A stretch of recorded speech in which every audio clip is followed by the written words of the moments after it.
안녕하십니까. 샬롬 한의원 강중 원장입니다.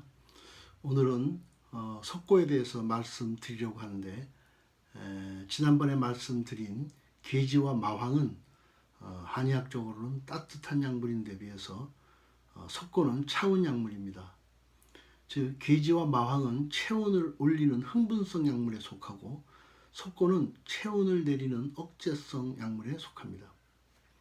석고가 들어간 처방을 사용해서 효과가 있었던 사람은 110명 중에서 대략 20여 명이 되었고, 그 중에는 석고 용량을 많이 올려서 복용하면서부터 좋은 효과를 얻을 수 있었던 두 어린이에 대해서 말씀을 드리고 나서 석고의 주요 성분인 칼슘에 관한 약물학적인 내용에 대해서 말씀을 드리겠습니다. 문제 행동이 상당히 심했던 자폐증 초등학교 1학년 어린이 2명은 모두가 소화력이 좋고 손발 떳떳하고 열이 많은 체질이었고, 특별히 그 중의 한 명은 통제하기가 상당히 힘든 그런 어린이였습니다. 그 첫 번째 아이는 한의원 문을 열고 들어오면 실내를 펄펄 뛰어다니면서 소리를 지르고 전기 스위치를 모두 껐다 내렸다 하고 켰다 껐다 하고 출입구 엘리베이터에 다시 들어가서 매 층마다 스위치를 모두 눌렀다가 껐다가 하고, 간호원이 와서 통제를 하면 소리 지르고 대들고, 기분이 안 좋은 날에는 침을 밟고 발로 차기도 하면서 온통 난리를 치는 어린이였습니다. 소화력이 좋고 체력이 좋고 신체적으로 건강한 소양인 어린이였기 때문에 사상체질 이론에 의해서 석고가 들어간 처방을 쓰기 시작했습니다. 처음에 조금 효과가 있는 것 같다가 다시 원래 증상으로 돌아오곤 하였는데, 그때마다 석고 용량을 조금씩 올려서 처방을 해나가면서 7개월째 되어서 마침내 일반적인 용량의 8배가 되었을 때 그렇게 설치고 다니던 행동, 또 화내고 짜증을 내던 행동과 언행이 절반 이상 줄어들게 되었습니다. 그 즈음에 그 엄마가 밤에 잠을 자다가 눈에서 눈물이 흐르면서 아들이 증상에 많은 차도가 있음을 깨달아 느껴지면서 마음속에 감사하는 마음이 올라오는 것을 체험했다고 했습니다. 그래서 며칠 후 저를 찾아왔습니다. 그리고는 그동안에는 강 원장님이 사기꾼이라고 옆에 엄마들에게 말했는데 정말 죄송합니다. 우리 아이가 이렇게 좋아질 것이라고는 상상도 못했는데 이제는 아이 양육하는 데에는 문제가 없다고 해드릴 정도라고 하면서 고맙고 죄송하다고 했습니다. 그런데 이 어린이를 치료하는 과정에서 눈 밑 부분에 약간 푸르스름한 색깔이 있었는데 석고가 차은약이라서 그렇다고 생각을 하였습니다. 문제 행동이 많이 줄고 상태가 좋아지면서 석고 용량을 줄이고 나서는 눈 밑에 푸른 기운이 거의 사라졌습니다. 1년 복용 후 검사를 하였는데 아이의 엄마는 다른 상태가 많이 좋아졌지만 지능은 아직 2밖에 안 올라가서 실망스럽지만 이것도 조금씩 올라갈 것 같은 느낌이 든다고 하였습니다. 1년 반쯤 되어서 문제 행동이 80% 이상 좋아져서 학교 생활에 마치 정상적인 어린애같이 생활을 할 수 있었다고 하였습니다. 그리고 몇 달 후에 이 어린이만큼은 아니지만 손발이 떳떳하면서 열이 있는 체질이고 문제 행동이 있던 같은 또래의 소양인 남자아이가 또 한의원에 내원을 했습니다. 이 아이에게는 석고를 일반 용량의 2배로 쓰면서부터 효과가 나타나기 시작했고, 석고를 써서 한 달 이후부터 상당히 좋아지고 있었습니다.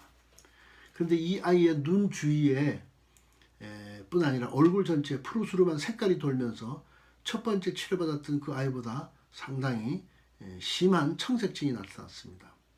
아이 엄마는 걱정이 되어서 한약 복용 한 달쯤 되어서 큰 병원에 가서 검사를 받고 와서 결과를 말씀해 주었습니다. 간이나 콩팥에서는 이상이 없는데 혈액 중에 산소 농도가 70%가 안 된다고 하였습니다.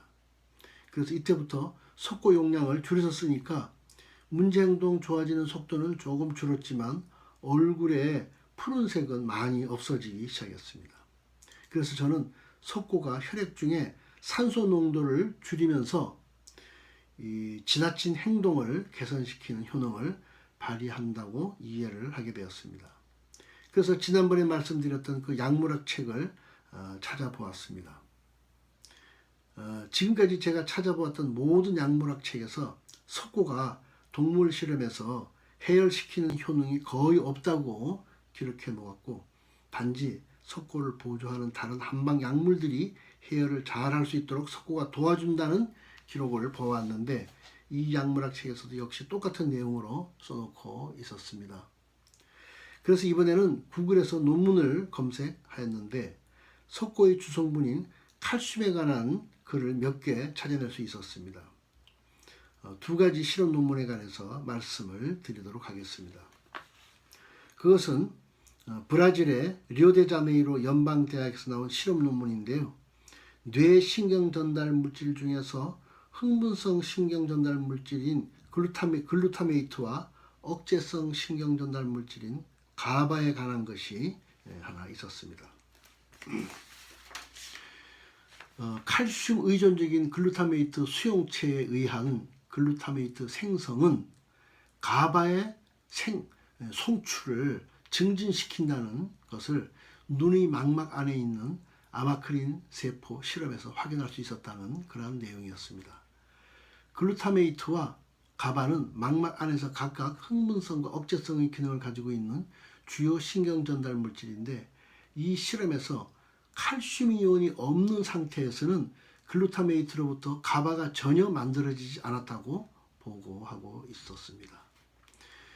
그래서 실험자들은 대사성 글루타민 수용체 1과 2가 글루타메이트의 방출을 조절하는 과정에서 아마도 쌍극세포에서와 같이 전달체의 조절에 의해서 교대궤도로 아마크린 세포로부터의 가바를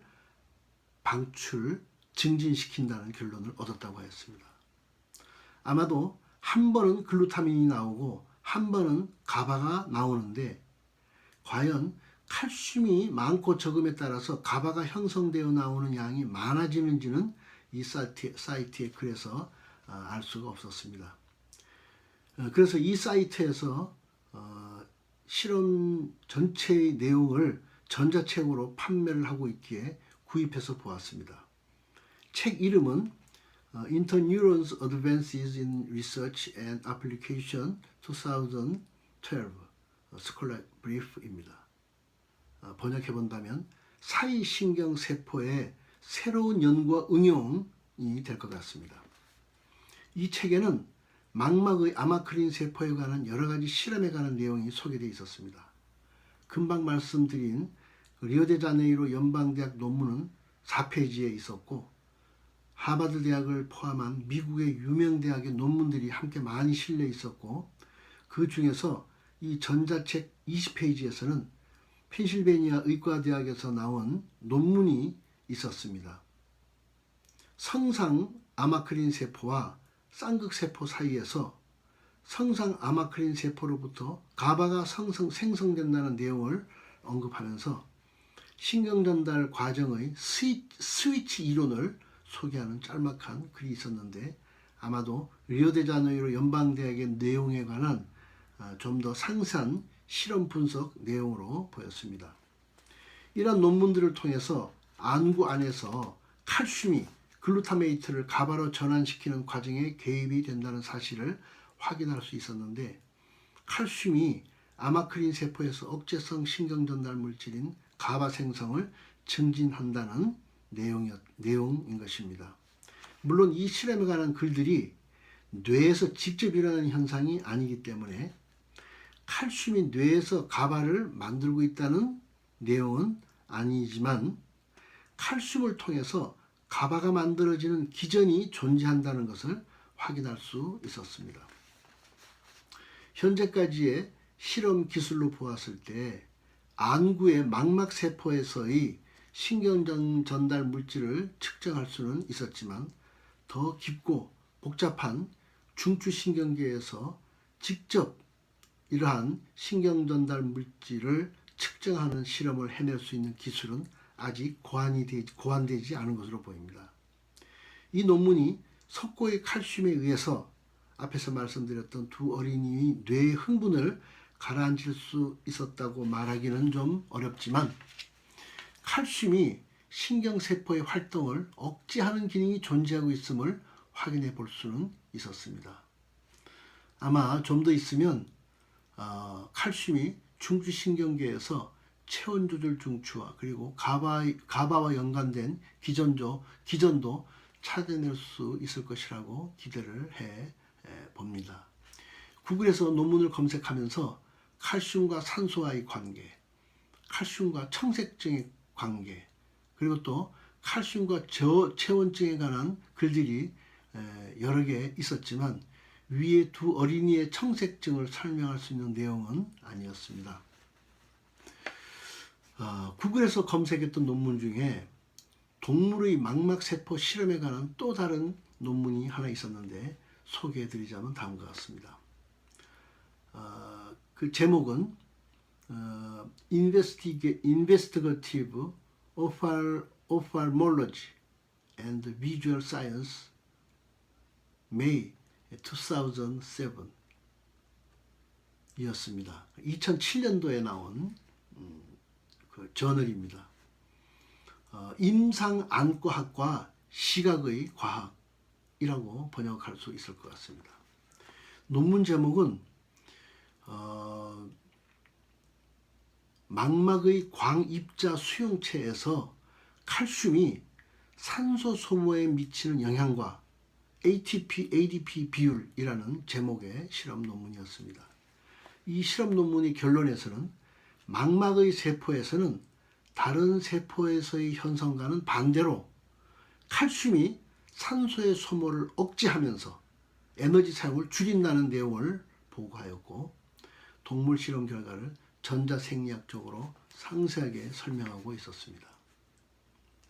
이러한 논문의 내용을 통해서 볼 때 칼슘은 우리 몸에서 산소 소비를 올리는 데 사용되기도 하고 산소 소비를 내리는 데 사용될 수 있다는 뜻인데 이것 역시 좀 더 실험 기술이 진보하면 안구의 망막세포가 아닌 더 깊은 뇌세포에서의 칼슘이 산소 소비를 올릴 것인지 내릴 것인지에 관한 논문도 조만간 찾아볼 수 있지 않을까 생각됩니다. 이제 한방 이야기로 다시 돌아와서 내용을 마무리 짓도록 하겠습니다. 한방에서 석고는 소화력이 좋은 사람의 고열과 흥분에 대한 해열 효과와 진정 효과를 위해서 오랫동안 사용되어 왔습니다. 소화력이 약한 사람에게는 석고를 사용하지 않고 대신에 굴껍질인 모려 혹은 옛날 공룡뼈의 화석인 용골과 같은 부드러운 칼슘제를 사용하고 있는데 한방에는 다양한 칼슘제가 사용되고 있습니다. 지난번 처음 강의 동영상에서 말씀드렸던 금괴요약이라는 책의 숙명탕에 관해서 설명해 드릴 때에는 이 처방의 계지와 마황에 의해서 도파민과 세로토닌이 만들어진다는 말씀만을 드렸습니다만 이 처방에는 계지와 마황 이외에 석고도 들어 있습니다. 금괴요약이라고 하는 책 아닌 다른 처방책에는 석고가 없이 계지와 마황만으로 구성된 숙명탕도 있습니다. 그렇지만 계지와 마황을 사용했을 때 흥분이 생길 수 있는 경우가 있기 때문에 금괴요약의 숙명탕에서는 석고가 함께 들어감으로써 계지와 마황의 기능을 억제하는 효과를 발휘하고 있는 것을 볼 수 있습니다. 계지와 마황과 석고를 함께 사용한다는 것은 뇌신경 전달 물질의 복합적인 사용 기법이라고 말할 수 있는데 한약 처방에서는 이미 오래전에 이러한 신경 전달 물질을 포함하고 있는 한방 약물들을 복합해서 처방하는 방법이 구사되고 있었던 것을 알 수 있습니다. 오늘은 칼슘의 관점으로 석고에 관해서 말씀을 드렸습니다. 다음번 강의 동영상에서는 강력한 가바 생성 한약제인 시호에 관해서 말씀을 드리도록 하겠습니다. 말씀을 마치기 전에 한의학이 왜 극동 지역에만 있고 서양에는 없는지에 관해서 성경에 있는 그 말씀을 통해서 잠깐 설명을 해 드리도록 하겠습니다. 성경, 신약성경 사도행전 16장 6절에서부터 10절에는 이런 말씀이 있습니다. 성령이 아시아에서 말씀을 전하지 못하게 하시거늘 그들이 부르기아와 갈라디아 땅으로 다녀가 무시아 앞에 이르러 비두니아로 가고자 애쓰되 예수의 영이 허락하지 아니하시는지라. 무시아를 지나 드로아로 내려갔는데 밤에 환상이 바울에게 보이니 마게도냐 사람 하나가 서서 그에게 청하여 이르되 마게도냐로 건너와서 우리를 도우라 하거늘 바울이 그 환상을 보았을 때 우리가 곧 마게도냐로 떠나기를 힘쓰니 이는 하나님이 저 사람들에게 복음을 전하라고 우리를 부르신 줄을 인정함이로라. 아멘. 무슨 뜻인가 하면 기독교의 그 복음이 사도 바울을 통해서 아시아 쪽으로 올라갔을 때 하나님께서 유럽으로 들어가게 하셨습니다. 따라서 유럽 사람들은 병이 나거나 아프거나 괴롭거나 할 경우에 기도를 통해서 하나님께 기도를 드리면 하나님께서 그 병을 치료해 주시기도 하고 그 병에 대한 이해를 주실 수 있습니다. 그렇지만 이 동쪽 극동 지역에는 복음이 가장 늦게 들어오는 지역이었기 때문에 이들에게는 하나님과의 그 만남과 그를 통한 치료가 아주 끝날까지 가장 마지막 때까지 없었을 것입니다. 그래서 하나님께서는 한의학이라고 하는 이 식물과 혹은 광물질 이러한 것을 통해서 병을 치료하는 방법을 가르쳐 주신 것입니다. 이 한의학은 예수 그리스도의 그 라벨이 없는 그리스도의 손길이라고 볼 수 있습니다. 그것은 정말 섬세하고 깊고 정확하면서 우리 몸을 치료할 수도 있고 위로해 줄 수 있는 그러한 것이 한의학이라고 저는 생각하고 있습니다. 이것이 성경 기록을 근거한 한의학이 극동지역에 있었던, 그리고 이것이 앞으로 장차 복음사역에 사용됨으로 인해서 유라시아를 건너서 백투 예루살렘으로 나아가는 데 쓰일 수 있는 귀중한 도구라고 저는 생각하고 있습니다. 감사합니다.